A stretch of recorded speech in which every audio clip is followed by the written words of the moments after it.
this place, where you grew up, where your memories were made, and where your dreams were born, where your Fridays are spent under the lights, and where Saturdays are made for the water, where small business makes a big impact, and home is always a sight for sore eyes, and where the best things in life are the little things. Tullahoma Utilities Authority, power in community.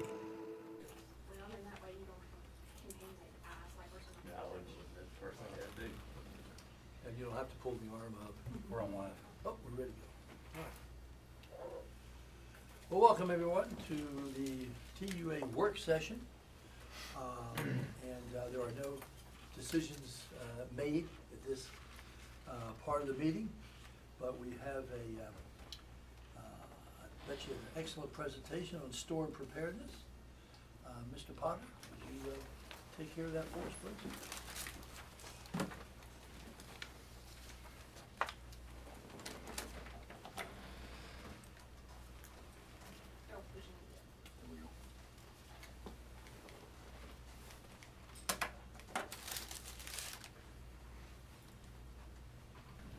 Thank you. Okay, I just want to make sure I knew how to use this. So I hope this is to get a lot of questions and an interactive presentation. Was asked to present this really as being reactive to NES and the situation that they went through, and just to show the board that we are prepared, and we were before the NES ice storm. And I think NES was. I do want to say that. I mean, I think because of where they're located in Nashville, they're getting more negative publicity and pushback. There was a bill that passed in committee today that will impact 16 municipal power companies that they're going to be adding board members if it passes in the full House and Senate. So basically, each county that those utilities serve will get additional board members, and it's all because of NES, the fallout from NES. But we've had a storm emergency and management plan for, I know it's at least since 2008. That's when I came to TUA. So I'll go through this, but like I said, feel free at any time to stop and ask questions on who, what, the where, the when, and the why. And this is a written, documented plan that we have.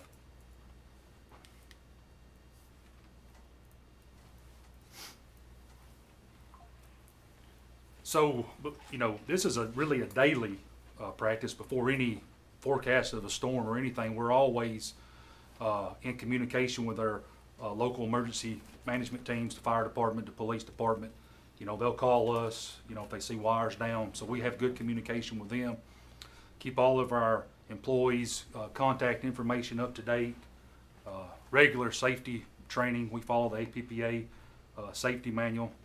That's top priority during any type of electrical event is safety, even on day-to-day work. Keep our equipment ready. Material and inventory managed in the warehouse. If you all hadn't had a chance to see our warehouse recently, or at any time, you should really tour our warehouse. It's state-of-the-art warehouse facility that we have. And then, of course, we have all of our mutual aid agreements with TVPPA, APPA, and even just the local LPCs. I could call Winchester or Shelbyville, and they'd have a crew here in no time. And we respond that same way when they need help.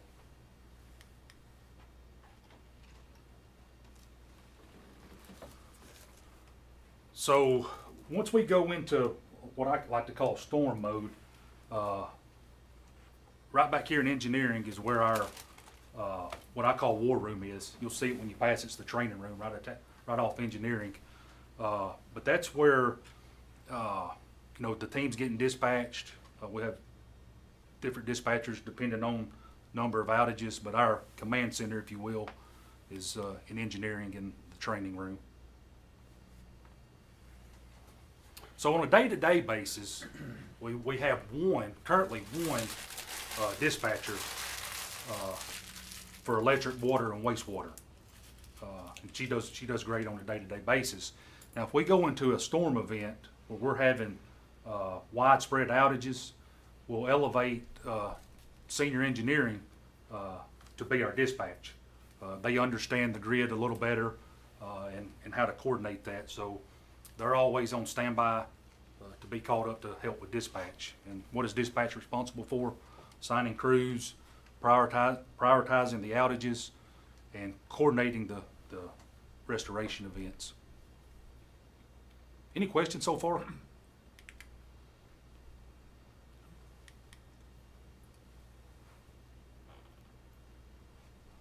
So field assessment, we have a service man and 2 engineering personnel that would go out into the field. They do go out into the field during storms, and they start seeing what's went wrong, how many poles are broke, how much wire's down. That way we can be prepared for what we need to send, how many crews, what tools they'll need, what trucks they'll need. And also, we're fortunate that 2 of those engineering personnel are former linemen. So on smaller outages, where it's just a fuse blown due to lightning or something, they're restoring the power as they do this job. Their primary job, their secondary job is putting the fuses back in as they can.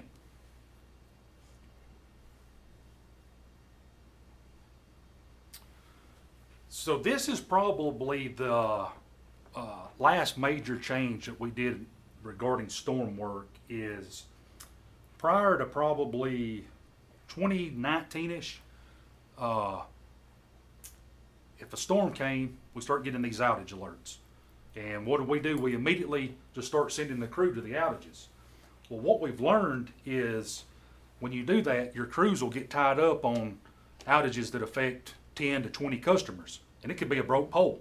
So once they get there with the pole and the derrick truck and the bucket truck, they're tied up for hours. Meanwhile, we'll have a couple hundred people out across town that they should be working on. So what we do during any major storm event, we're watching the forecast, when it's going to be bad.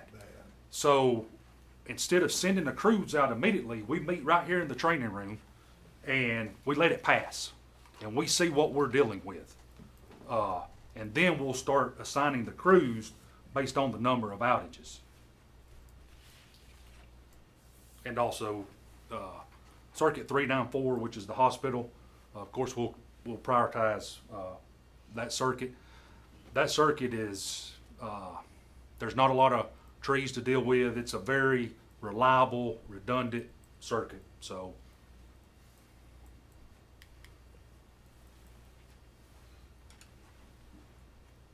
just reiterating our restoration, large numbers of customers, hospital 394, and then you start with your major feeders, which is your largest conductor, and then you work your way down. So you're ensuring maximum impact. Go ahead. One of the main lines you look at is the feeder to Duck River, correct? The water plant. Y'all. Well, it is, but the Duck River, the Utility Commission has a generator. So they're not as high on the list as you think they would be. they're not, and if they didn't, they definitely would be. But we've talked to Randall through many storms, and he understands that line feeds one customer. That is him. That is all that's on that line, and it's very woolly, for lack of a better term. There's a lot of trees and a lot of right of way to deal with. So he understands that he's not the top priority because of his generator.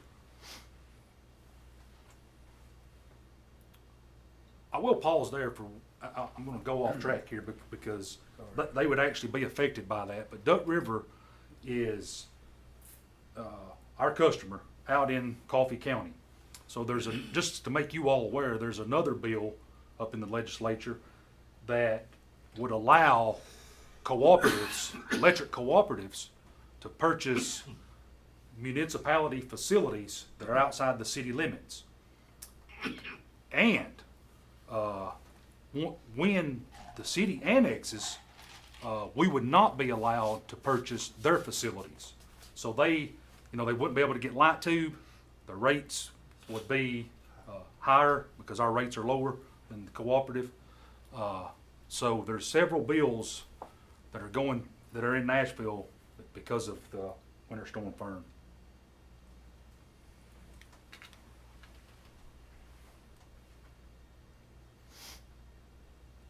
Communication,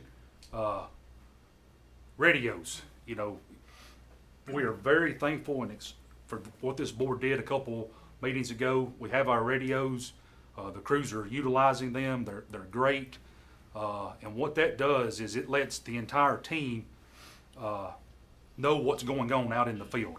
And that's critical when you're dealing with electricity and closing breakers and switches, that others know what's going on. So communication via radio, and keeping all the internal team in the know as well.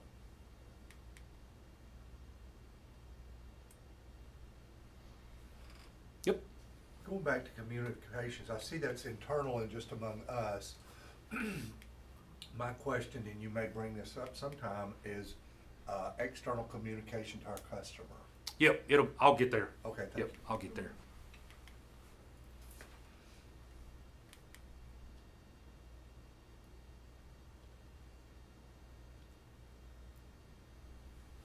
Logistics and crew support.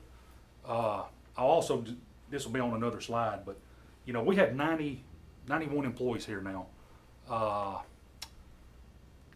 12 of those are line workers. The great thing about this is we can utilize our entire team to help, whether it's carrying on material, bird dogging, when we call outside crews in, because they know our system, they know the warehouse. So we can utilize, and we have in the past, when we have a major event, a multi-day or a week event, we utilize the entire team, answering calls, like I said, taking material. So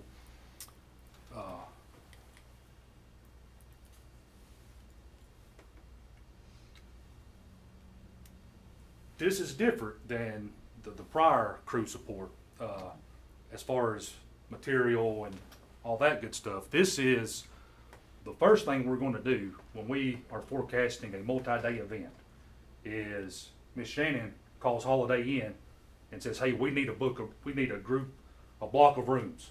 Because if we're going to call in help, we need somewhere for them to stay. And when the power's out for long periods of time, community members will start trying to get those hotels. So we reserve a block of rooms first thing now. And then she also ensures that the crews are being fed. They're getting, all their basic necessities.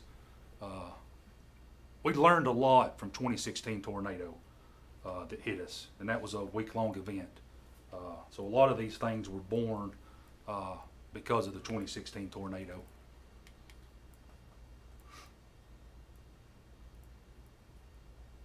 I mentioned this earlier, all hands-on support is our Director of Operations, Eric Burton. He's really good about when we think a storm's coming in, like Fern, he just shoots an email out to all supervisors asking them to get with their team and see who's going to be in town and who's willing to help. And thankfully we have a very dedicated team, and everyone's always willing to step up and help.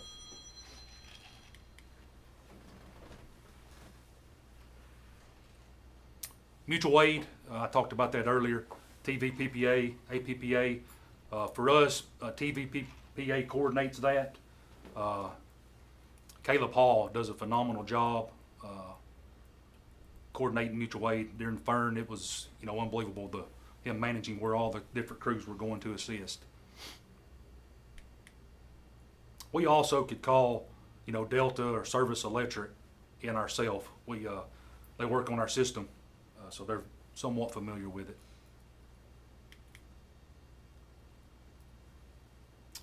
Here's what you was asking about, Dr. Blanks, is communicating with customers. I think we do a fairly good job of that via Facebook. We really tried to step our game up during the water event that we had notifying our customers what was going on. We have an IVR system where we can mass call or text customers. We can go live on, Light 2 to talk to our customers. So we have a wide variety of ways to reach our customers. But we do want to be sure the information is accurate. We don't want to rush information for the sake of saying something and get it out to the customers. We want to be accurate with it. And our outage map, of course, you can always view that for ETRs.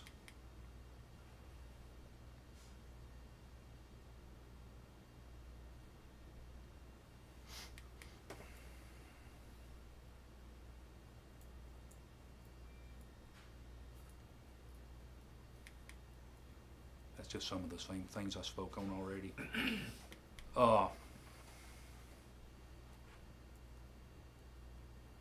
That's just a summary of the executive plan that we keep here at TUA and the purpose of the plan.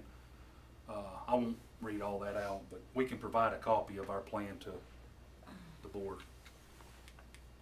I just think it's important that we let our customers, let the public know that we plan, we've been through a couple of events, that teach us, but let our customers know that we are proactive in planning this, and we have things in place so that we can handle, emergencies. Also knowing that, you can't 100% prepare for everything. That's right. Just look what happened in Nashville. They did as good as they could do, I guess. They're gonna look back and see where they can do better, and they had some inadequacies. But that was a Mother Nature event, probably once in, 100 years maybe. But I know I saw some footage this week, or maybe the end of last week, where they're having meetings now going over, and one thing that they did not have, or they were gonna institute, is a public service officer. Mm-hmm. And I was surprised, as big as they were, they didn't already have that. And that's a key, if you're that big an entity. Because I could, when they were in the middle of it, when they were drowning, so to speak, you could tell that they were drowning. They didn't have anybody up there, in my opinion, that was polished, that could handle, what was being thrown at them. You gotta have that and practice that, because, I've told you guys this, that I've been to some courses at the APA conference that specifically talks to that. This is a good response and this is a not so good response. And they say, you need to plan on, prepare for that, because, hopefully it'll never happen, but if it does, you'll be on solid footing to where, yes, you have somebody that practices that's not caught flat-footed and deer in headlights when the media is coming at them. So, I hope we never have to have to go through what Nashville went through, but we might, so I'm glad we're on top of it. I like how you brought up practice. Yeah. Because you can have all these protocols, but unless you actually practice, you put a scenario together and say, okay, folks, we just had a storm and XYZ is happening. Who's doing what? Do we know? Do we know who is doing what? And so, I think practicing some of those scenarios, would be a good thing, I don't know, once a year, just to make sure everybody knows exactly what's gonna happen. So, because, one of these storms goes through and who knows what happens. And, unless you've practiced it, that can be a challenge. So, Unfortunately, we practice multiple times a year. Because Practice on purpose. we'll experience 3-4 times a year what I'll call widespread outages in Tullahoma. We're probably all 4 quadrants of town have an outage of some sort. So the plan is the same, for something like that versus something like we seen in 2016. The plan is the same. Now, when you get to each step is different, you know, we're not gonna call in mutual aid every time. But showing up in this training room and following this plan is the same for, you know, we've probably had one or two this year already. Okay. Some of the scenes that you all have seen on TV where tree limbs are draped across telephone poles and lines and what have you. Now, we have a tree management program all year round, do we not? Mhm. So we're already in the mix on that. Yeah, and I'll get into trees here in 1 second. What can we do as a board to help you, help y'all, your team? During a storm, Yeah, when you're out and about and you see the crew, stop and pat them on the back. Thank you, Take sir. them a Coke or, you know, Pizza or a hot coffee, depending. That means the world to them guys. Because it's a dangerous job, and it's more dangerous during the storm, and it's more uncomfortable. It's either cold or hot, or that's where we could use, you know, that's where probably the most beneficial thing the board could do. Alan, one other thing, coordination between the city and us. Yeah, that was We don't nice. have heavy equipment to push snow around. Mhm. And we don't have salt either, do we? So how is that Well, the city doesn't either. accomplished? So the city doesn't either. Well, not a lot. I mean, because of where we live, they don't, and it's not A priority. unnormal. It's, they don't buy all that equipment and all those materials because you don't deal with it. You don't deal with it, but, you know, once every other year. Right. But we do, the city offers, use of their large equipment to push trees and stuff out of the road for us. Okay. So, I hate to keep bringing up NES, but, you know, Dr. Blanks was talking about NES, and I want to point out that there were at least 3 other utilities, cooperatives, in the state of Tennessee that have 25 to 30,000 customers that took longer to restore every single outage. NES restored 230,000 customers Within 2 weeks. within 2 weeks. Amazing. And then, you know, the trees start getting a lot of people talking about the trees. But this graph shows our outages, tree-related outages, compared to others. So you can see it goes up and down from 2016. I pulled data from 2016 to 2025. Never goes above 25%. What the trend line shows is that our outages, due to trees, are going down. Because of what Mike mentioned, is we have a right-of-way program, and every 3 years, all of our lines, all the trees are touched at some point in that 3 years. It's a 3-year cycle. So if they're in front of Mike's house or behind his house right now in 3 years or before, they'll be back there trimming again. So we're on a 3-year cycle and trending downward on tree-related outages. This graphic shows the dollar amount that we spend on our right-of-way program. Welcome. We normally budget $230,000 to $250,000 a year on our right-of-way program. That includes spraying and trimming. Sometimes all the dollars do not get spent because manpower. If you can't get the manpower here to do the right-of-way, you don't spend the dollars. But what I found intriguing, and I did not realize this until I pulled the data, is our dollars are trending down as well. So we're spending less dollars and having less outages due to trees. So that means we're doing something right. And that's Monty Hawkins and who oversees that. Does that have something to do with the fact that it seems like all the trees are getting cut down out in Tullahoma for development? I understand the comment. Oh, Well, they're going underground too. Yeah. You know, some of that. It has to do with, Monty's been very proactive at removing large trees. So once you remove them, you don't have to touch them again, which saves dollars. And we do have a significant amount of underground customers in Tullahoma.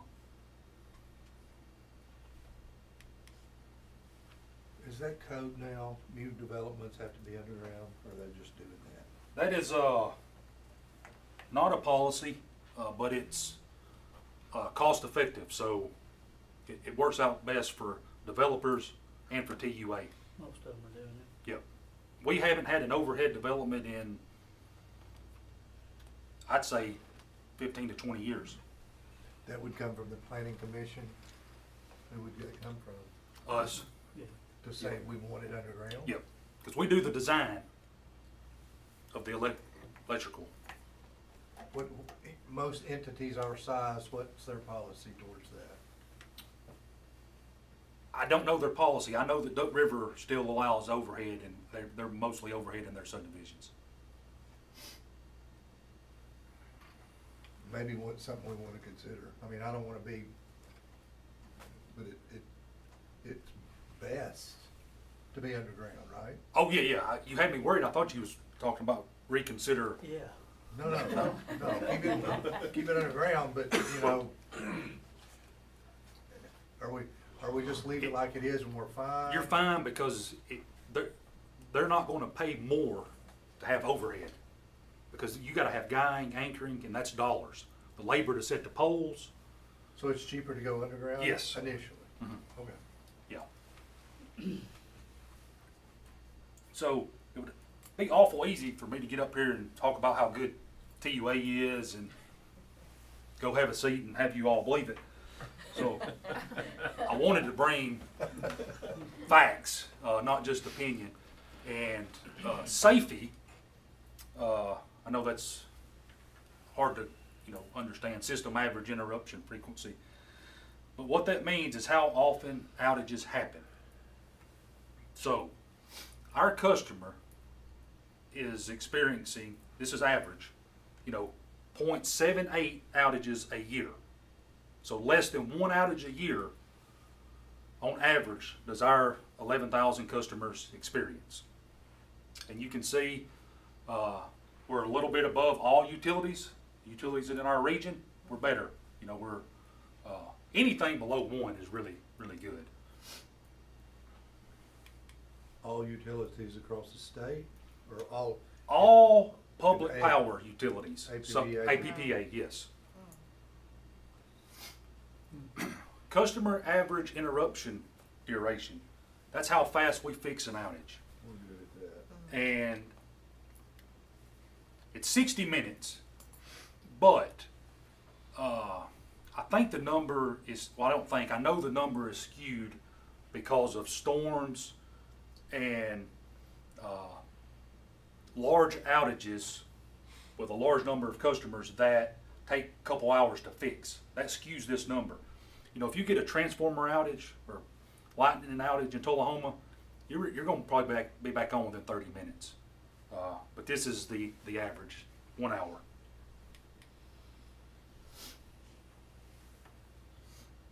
System average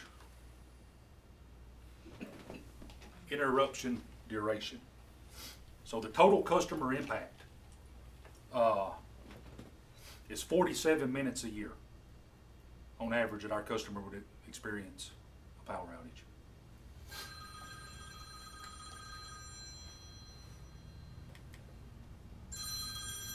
So a good way to look at it is less than 1 outage per year on average at less than 1 hour duration, time of outage. And then RP3 is a PPA recognized award. Since 2007, we get this every time, and it is a tremendous amount of work that our team puts in, documentation that you got to provide. But they look at things such as our storm preparedness plan, safety. I wish we would have brought a binder, but a very, very thick binder worth of documentation. And you you don't just apply and get those awards. They mean something. So with that, right on time, any questions? The only thing that I just wanted to clarify is the coordination with the city. So the mayor, the alderman, fire, police. I know that we're connected in with fire and police, but you know, when something big happens, it's everybody that needs to be on board.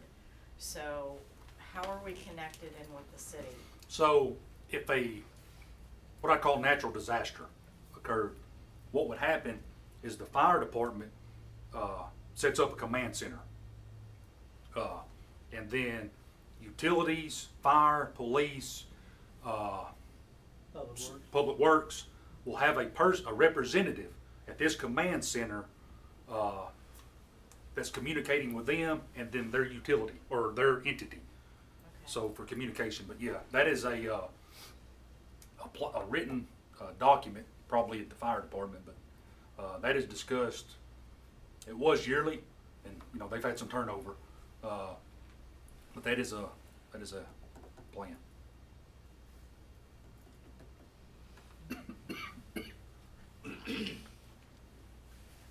No questions? Any other comments, questions, anybody? Thank you. Thank you, Mr. Potter. Thank you. No. All right, anybody need a minute to take care of any needs or anything? All right, I call the meeting to order.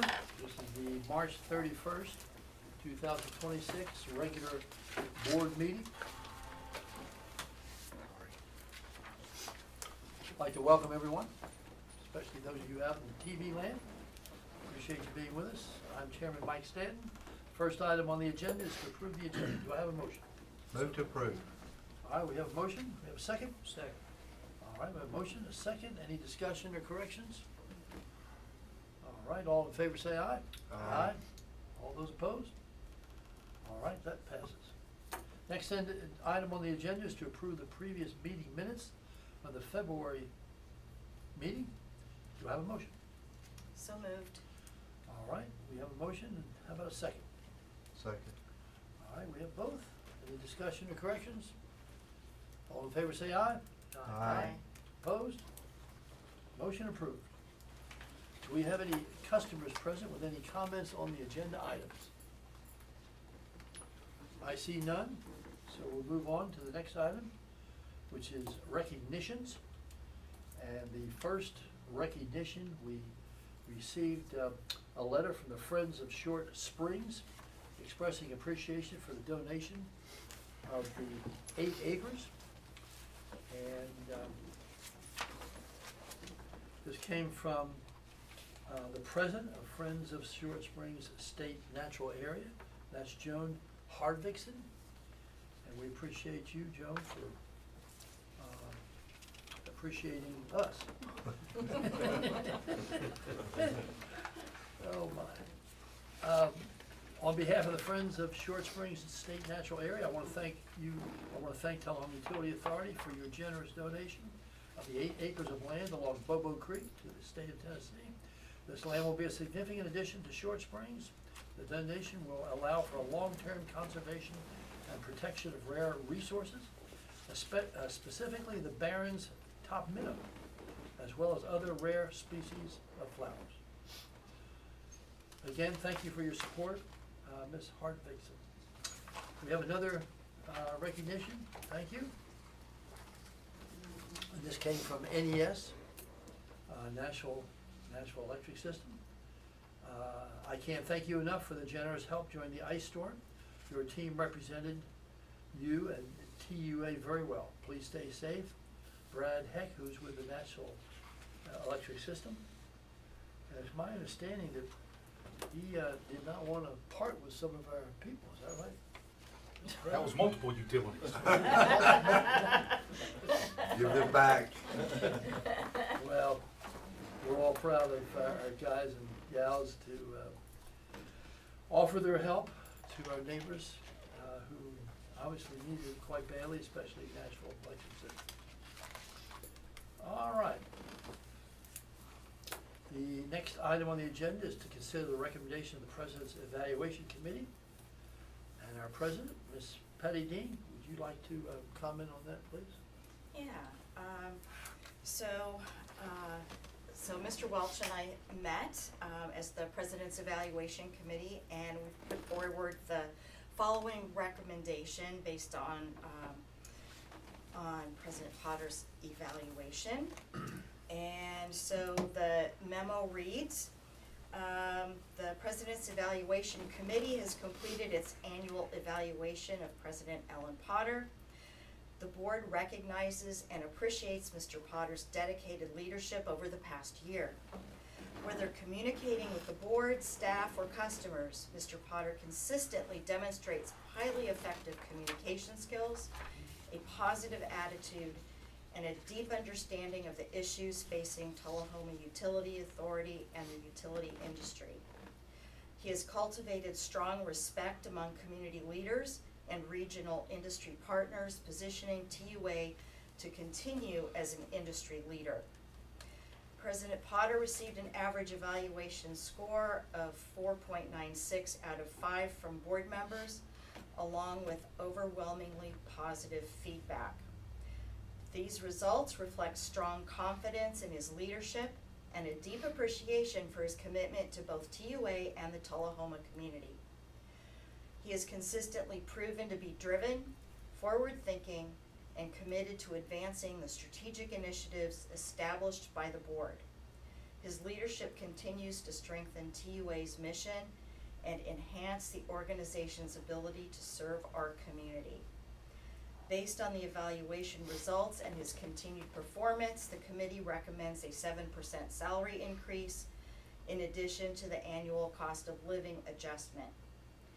With this adjustment, Mr. Potter's compensation will be positioned slightly above the 50th percentile of CEO salaries based on the most recent TVPPA and APPA salary surveys for utilities of similar size. We respectfully submit this recommendation for your consideration and approval. So,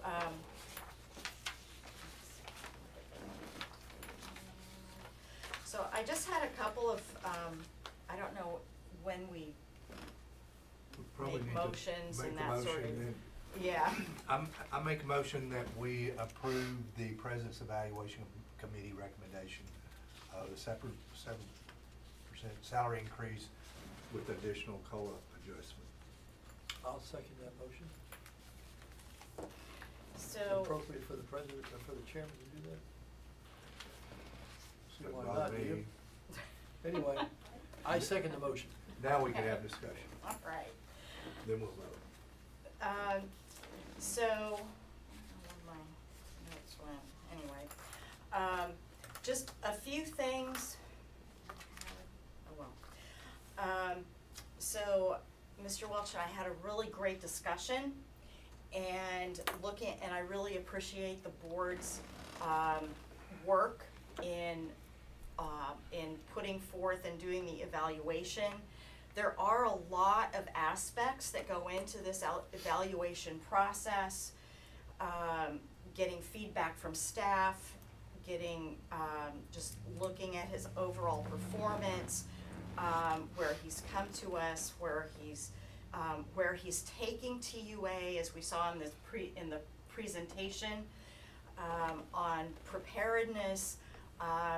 He's really situated TUA in just a forward position among utilities in our area. So, so the 7% salary increase and COLA, it actually brings him from just below the 50th percentile to just slightly above.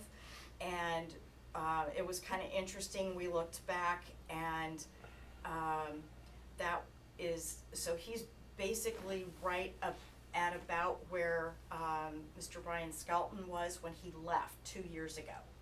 So, which, you know, we thought was kind of an interesting thing that and it was really close. So, considering just the number of areas, with wastewater and fiber and everything that TUA does, the complexity of the organization, and the advancements and the plans for the future that Mr. Potter brings, we thought that that was a reasonable figure, for a increase in salary for next year. Very good presentation, Ms. Dean, thank you. Mr. Welch, would you like to add anything? I told, as I told them, or her and Shannon as we were meeting, I'm new to the board. I haven't been here long enough to understand a lot of stuff. I'm learning every day, but I can't tell you how informative Mr. Potter has been since I've been on this board. He's receptive to phone calls. He might get tired of me calling and asking some questions, but he's done a good job, and he deserves to be compensated for it.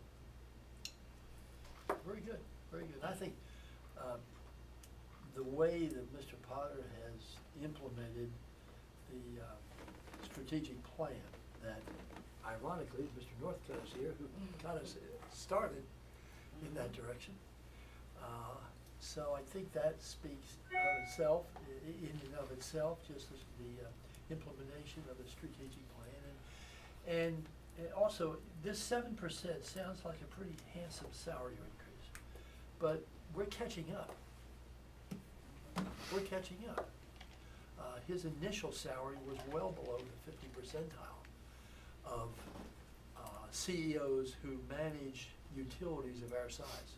So we're getting back to where we need to be, closer anyway. So congratulations to you, Mr. Potter.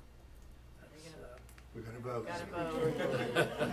Preliminary, preliminary congratulations. I think I anticipate what the vote might be, so, we have a motion, we have a second, all those in favor of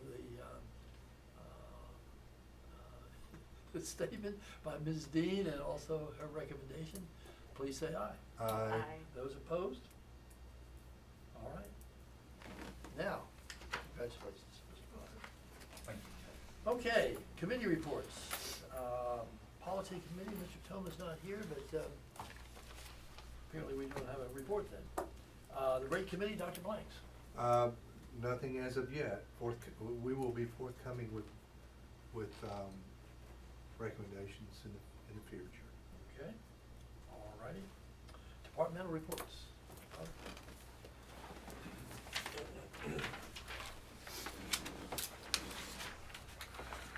Just want to kind of start by saying it's kind of hard to sum up all the work that goes on in the back and out in the field with just a couple of statements on a piece of paper, but I just want to personally thank, Christopher Reddicoff, Jason Jones, all the TSRs, all the guys out in the field, just for the work and dedication that they've put in. It's a lot of sleepless nights for Christopher and Jason this past month, and a lot of work out in the field for the guys.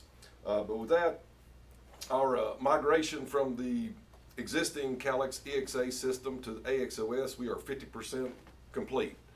After tonight and tomorrow night, we will be at 75%. And as of next week, Wednesday morning and Thursday morning, we should be 100% complete. Last week, we did launch a new channel on LightTube TV, the Braves Vision. You will see the majority of their games on this new channel. It is on channel 40. It'll be on both expanded basic, if you have just expanded basic, and the digital plus. Just a note, as the channel has launched live, they are still in negotiations or with configuring with our Watch TV Everywhere app. So until we get confirmation from them, it is not available on that at this moment, but it is docked for the future. Of course, NISC, we've kicked off the broadband services part of that with the initial call. Just starting to set up all the different projects and tasks that we will be assigned on that migration. The new backbone for Throneberry Apartments on Cedar Lane, the backbone is spliced in, the cabinet's hung, it's ready and it's lit. They're working on distribution now, and from what we're told, they should start leasing the end of this week, early next week. So hopefully we'll get some, or we should be getting some new customers soon on that project.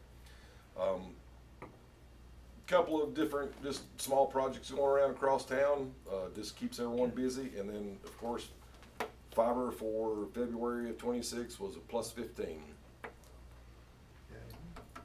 Any questions? All right, yes, sir. Appreciate it. I got a statement to make about our fiber numbers. We're gonna be at 4,950-ish customers.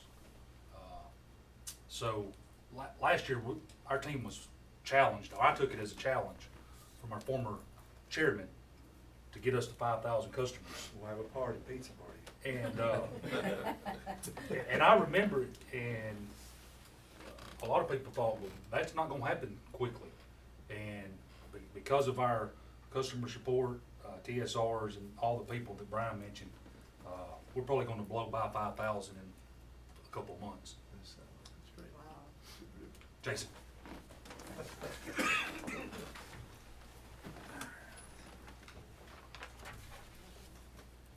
All right, so in the admin department, we're busy as always. It's, the billing never stops, so we're staying pretty busy with that. We did close out our financials. You'll see the January financials in your packet. We're working on closing out February for the next board meeting, so we're working on that. AMI project started back up. We have about 700 meters that have been changed out in the last 2 weeks. So that will affect our billing process as far as we have to check those and pull all those readings in. So it's going to be a hectic first 2 weeks of April. So say a prayer for us. We could use a little bit of guidance there. NIC project, we've kicked off, as Brian mentioned, the broadband side. We kicked off our workflow management, our services in general. We've started training. We're in our second week of that. We've got the marketing kicked off today. We are very deep into the NIC conversion right now. So it's exciting. I had a employee come up to me before I walked right back here, and his comment was, man, when this software gets out there, customer service, it's going to be great. And I'm not making this up. This was his exact comment. He said from what he saw today in an hour and a half training, he said that it's amazing compared to what we have right now. So Great. very excited about that. Budget preparation, Jason Ray is working very hard on that. You'll see that this April board meeting. He'll be presenting that. And just want to say thank you to all of our people, especially during the storm. About 3 weeks ago, 2.5 weeks ago. So I appreciate all their work getting us back up and running in the middle of the night. It's pretty awesome to see. That's all I've got. Thank you. All right. Thank you, Jason. Appreciate it.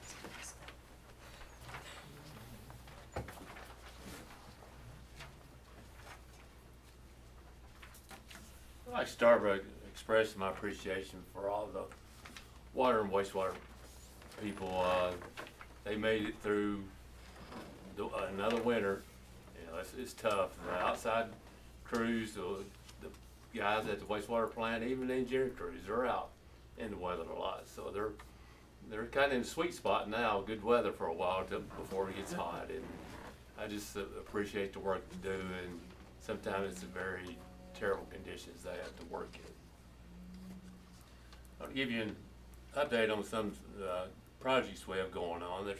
We have 3 subdivisions underway. Lincoln Station on East Lincoln Street, Tisha Estates, which is at the end of Stewart Street off of Cobb Road, and the Woodland subdivision, which is the entrance will be off of Oak, it's just past Erin Meadows. And these 3 subdivisions total about 145 lots. If you've been on Wilson Avenue, you see the mess that's going on. Prince Utilities been installing sewer line for us, or actually, they're TDOT's contractor. You know, they're not working for us, they're working for TDOT.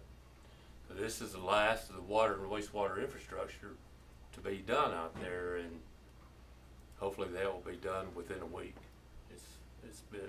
That is very difficult work, working around all the storm drains and other construction. It's just very tough work. The city plans to widen Lefford Mill Road, and we have to relocate some of the water and wastewater lines. The project is funded by TDOT, but we will have to pay for the relocation expense, which we didn't do on Wilson Avenue. TDOT paid for that. It's a local project. It's TDOT, I guess TDOT funded, or at least partially funded. I'm not sure how that works. But we kind of changed the scope of that project and saved about $100,000. So that will probably be, I think that's probably going to be 2027 probably. We're evaluating the need for a new water storage tank. We're looking to install one somewhere in the North Jackson area. We haven't talked to our engineering consultant yet, but we think we will probably need about a 1 million gallon tank. And with what happened at the water plant last month, this will give us more storage. We're right at the cusp of needing more storage anyway. TDEC requires you to have so much, and we're almost to that point. So if we had a 1 million gallon tank, that will certainly put us above that amount. And we're looking at a ground storage tank instead of an elevated tank. It would probably be a 1 million gallon tank, 40 feet tall, would have a diameter of 68 feet, so it's not really huge, and you can kind of hide it behind trees if you place it in the right location. What's the cost of something like $1 per gallon. that? About $2. Well, that's for the tank. We're not considering the consulting and engineering. Yeah. So we're probably looking at closer to 1.5. probably 3. A pump station will cost $1 million. What do our other tanks hold? What's their capacity? We have a capacity of all the tanks 4 million gallons. Okay. So this is adding 25% to that, We use about 3 million a day. about 3.6, with including work trace. And we have a total of, how much available do we have altogether? Randall right now can pump 12, right? That's their capacity now. He's It'll- increasing to 16, Yeah. but they also serve Manchester, so Oh, wow. But capacity is not a problem at the water plant. no. Manchester uses less water than we do. So we probably total less than 7 million gallons per day, and they're able to produce 15 after their project gets completed, which will probably be later this year. Finally, we were looking into starting a sewer rehabilitation project. We have several areas that need work done on the sewer system.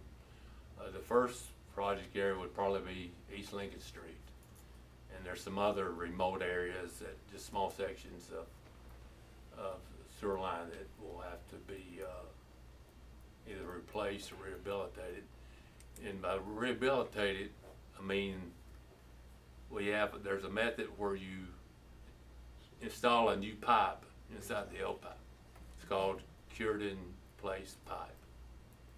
It's like a felt liner filled with resin, and they use hot water to cure that resin, and it looks like PVC pipe basically, just on the inside of the existing pipe.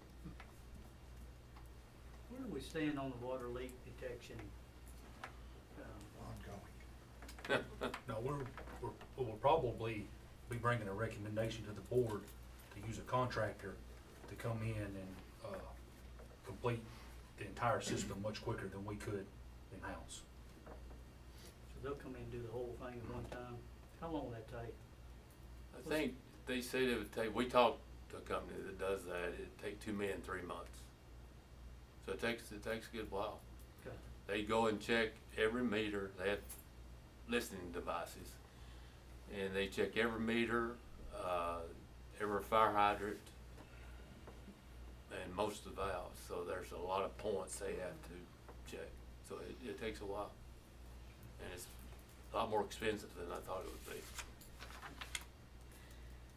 It seems like at, the Duck River, Consortium meeting, I don't remember if it was, I don't remember what town it was, but they brought in a company, and maybe it's the same one, that they were gonna have to spend a lot of money, you know, new tanks and, you know, cutting off development and whatnot, and they were able to save them, you know, they found all these leaks, and with new equipment that, that, you know, that utility didn't have access to.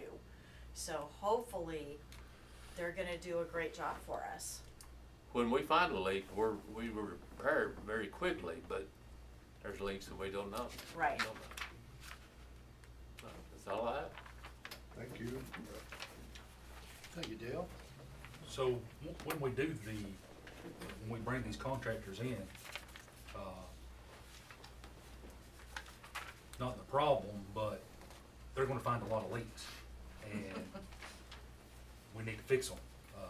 And that could include, customer service lines, you know, they have leaks on their side. So the water and wastewater department,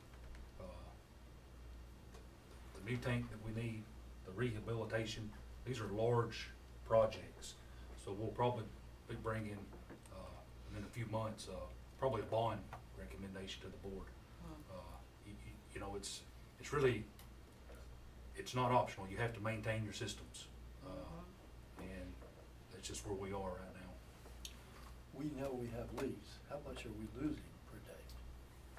Do you have, we can get that number, it's easily, you know, all we gotta do is track what we're selling from what we're buying. Okay. Okay. And I think something important, you know, for everybody to remember is that we're not unique in No, having everybody leaks in the finds Oh, system. yeah, yes, sure. Everybody fights this. Yeah, I would suggest the uniqueness is, being willing to tackle fixing the problems Sure. because of the dollars. Easy to put it off till it happens.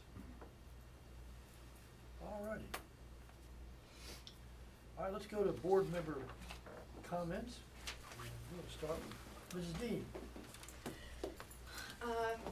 So, first, I met with the scholarship committee and to consider, Tullahoma High School senior applicants for our TUA scholarship.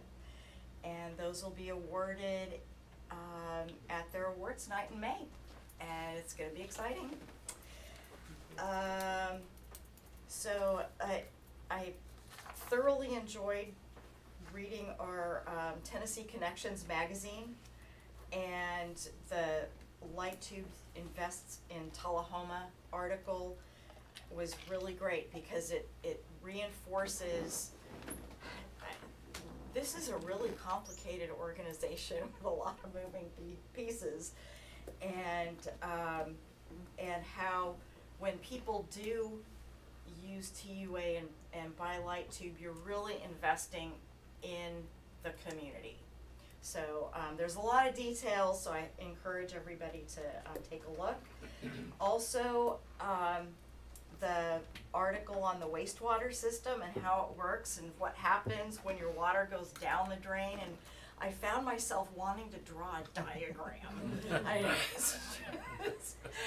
was like, okay, it's really, it's amazing. It is amazing. And then there was one other little article in there called Unplug and Play, and it had a lot of games for families to teach energy conservation around the house. So that was pretty interesting. I noticed, and I guess the last thing, congrats to Haley Reese for passing the Fundamentals of Engineering exam. and she's a great asset to our organization. And I think that's it. Thank you. Appreciate it. Mr. Welch? I met with the President's Evaluation Committee, and I guess the only other thing I've got to say this month is I've been in a lot of subdivisions, just driving through over the past month, and it seems our employees do a good job. They're good at communicating. There seem to be positive. I saw a guy today painting a fire hydrant.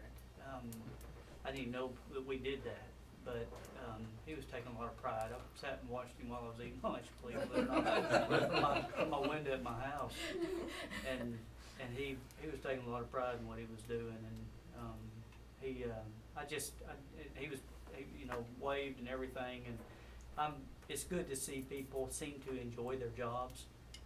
Customer service has been great this month, and hope we can continue that, and think Alan's put together a really good team here. Dogs should appreciate that too, don't you? Darryl, let me add, that was a Ma Taylor that was painting the fire hydrant. Was it a mod? He did a good job. He got some water. He got a water break, so. Dr. Blanks?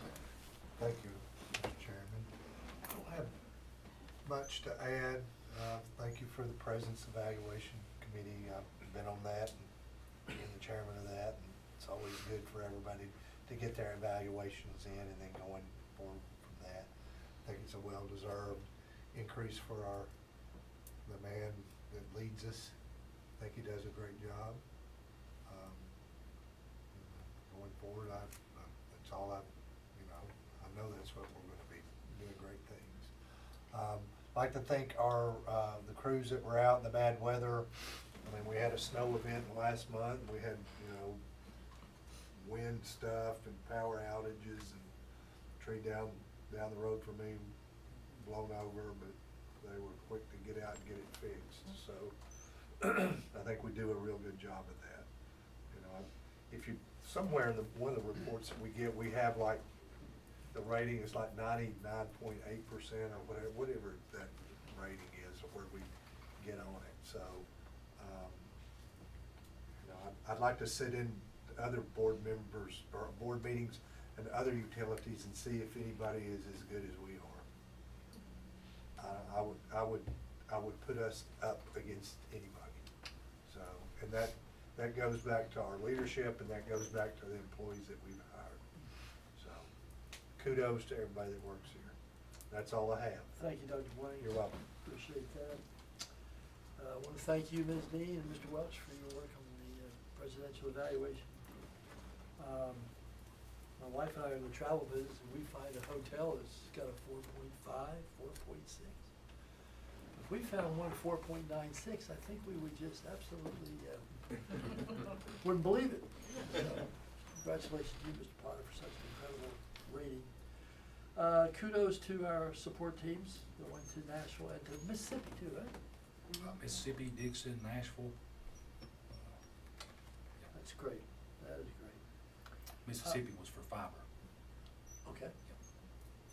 Congratulations to the boys and girls basketball teams. Both made the state, first time in history. So congratulations to them and everyone who's affiliated with them, all the coaches and staff. That's a wonderful honor. Welcome to Ace Hardware. I just drove down Jackson today, and I said, my gosh, Ace Hardware is here. I thought, I wonder what was going to take the place of Office. Max was there, right? And also the Town Place Suites on the airport road there. That new living quarters there for folks has also come to our community. And Braves Vision. Yes, sir. Ready. Thanks to Mr. Potter for initiating that. And folks, that is Channel 40 and no extra cost. 140 Braves games will be on. You're only going to miss 22 games, and you can catch them on those other networks. And Brian Langham, thank you for your work in implementing that. Appreciate that. And Jason, the NISC conversion, I just can't imagine how involved and how difficult and challenging that must be. Thank you to you and your staff for that, just remarkable. And we've got former board members here. JT Northcutt, Ray Norris are here. We appreciate them attending the meeting and being with us. Seems like old times. Mr. President, that's all I've got. Anything you'd like to add? Yes, thank you to this board for the trust, the feedback. I guess 2 years ago now, I think both Ray and JT were both on the board when we worked hard on the strategic plan. And probably the most important thing that came out of the strategic plan was our core values. Because what I realized is when we strive to uphold those core values as in a team, our entire team, the work, the day-to-day work in technology, the technical side of that kind of takes care of itself. If you're meeting those core values, and then, I've added humble, hungry, and smart internally, that really is the driver behind the productivity and the team that we're building here. I think sometimes it's easy to forget where we were 2 years ago. We didn't just lose our president, we lost VP after VP. It was a complete turnover of senior staff. And with that, we took on AMI. So we're 99.9% done with that project right now, which is huge. And NISC at the same exact time, which was not smart. I'm just being truthful with you. Those are two, the largest projects. We did AMI 15 years ago, but we wasn't doing an enterprise software transition at the same time. And they work hand in hand with billing and, the metering numbers. Any utility that may be watching, I do not recommend that. Because I know, because I keep up with other utilities, that utilities our size, there's no team out there like ours is. And on top of that, the growth, it's less than 1% growth in Tullahoma, but for us and our employees, that's a significant amount of growth. Like Darryl was saying, with all these subdivisions, and they're installing the facilities, and in addition to the internal projects that we're doing. So as much as, I would like to accept all the recognition, this is about, 91 people, what we're accomplishing here. So we got a good team. I'm not finished. I was just breathing. Oh, okay. I thought you was gonna get the gavel. Braves game. So, me and Mike and Alderman Toma a few weeks ago went to DC for APPA National Conference. Got to meet with Scott Desjardins. Really our, probably the main talking point for that trip and meeting with him was joint use. There's some bills up in DC that would make it easier, less oversight for other telecom companies to attach to our poles at a much lower rate. So we're obviously strongly opposed to that. Even our light tube pays significantly more attachment fees than we're charging our competitors. So we think it's right that they would pay for the maintenance and upkeep of those utility poles. Now